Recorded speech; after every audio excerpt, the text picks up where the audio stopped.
St. Louis City SC is taking MLS by storm in their expansion season, but can the Seattle Sounders ruin that party and beat them this weekend?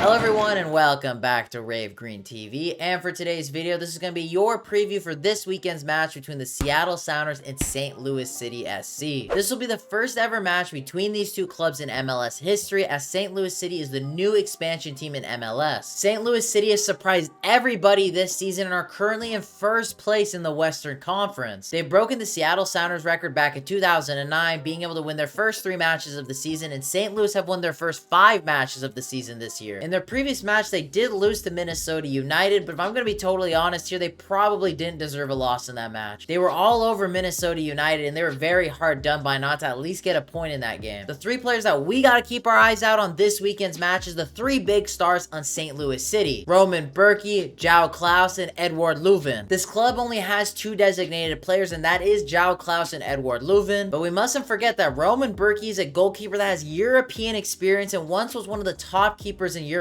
We mustn't forget as well, they have former Seattle Sounders striker Samuel Adurin, who we did sell to them during this offseason. For being the new kids on the block this season in MLS, no one was taking St. Louis seriously, but now they are. And so should the Seattle Sounders this weekend, as this is a clash between the first and second place teams in the West. And then moving on to the Seattle Sounders, we've looked pretty good so far this season. We've beaten the teams that we should have, but have had a really hard time against the teams that are above us in the standings. We dropped points and didn't really have great performances against FC Cincinnati and LAFC. The situation right now for the Seattle Sounders is we're destroying the teams that we should beat, but we're struggling against the teams in the top half of the table. So the key for me in this weekend's match against St. Louis City, and even the match next week against the Portland Timbers, can we finally dominate a match against a top half team and beat the Portland Timbers when they are struggling this season. Because as I said earlier, we've struggled against the teams in the top half of the table, and regardless of what kind of form the Portland Timbers are in going into the match against us, they turn up and did the double over us last season. So these 2 upcoming matches will be key for me to prove to me and to all the fans, in my opinion, are the Seattle Sounders truly back. So to close off today's video, how would I want to see the Seattle Sounders line up in this weekend's match against St. Louis City? Head coach Brian Schmetzer will most likely just deploy the same exact lineup that we saw against Sporting Kansas City, and I don't really blame him if he does so. If it ain't broken, don't fix it. But as I said numerous times in today's video, we struggled against the top half teams this season, and St. Louis City deploy a gegenpress style, so it's got me thinking, why don't we just go toe-to-toe against St. Louis City offensively? I've been preaching it in numerous videos, and since Obed and Raúl Ruidíaz are both healthy, why not play a 2-striker formation that has Jordan Morris and either or of Obed and Raúl Ruidíaz up top? Especially in this weekend's match against St. Louis City, why don't we just go toe-to-toe and have an absolute offensive battle against them? Because I think we could totally outwit St. Louis City in those kind of tactics. But either way, I'm totally cool with Brian Schmetzer deploying the same lineup that we saw against Sporting Kansas City and the LA Galaxy, but I don't think it would hurt if we switched up the tactics or formation in one of these matches, because we struggled against the top half teams this season, so why not switch it up and maybe do something different and we get our first win against one of these teams. But boys and girls, my opinion only matters so much. Let me know your guys' thoughts in the comments down below. How would you want to see us line up in this upcoming match against St. Louis City? What are your guys' score predictions? Let me know down below. Don't forget to smash the like button on today's video, subscribe if you're not subscribed already, and I hope you'll have a lovely day.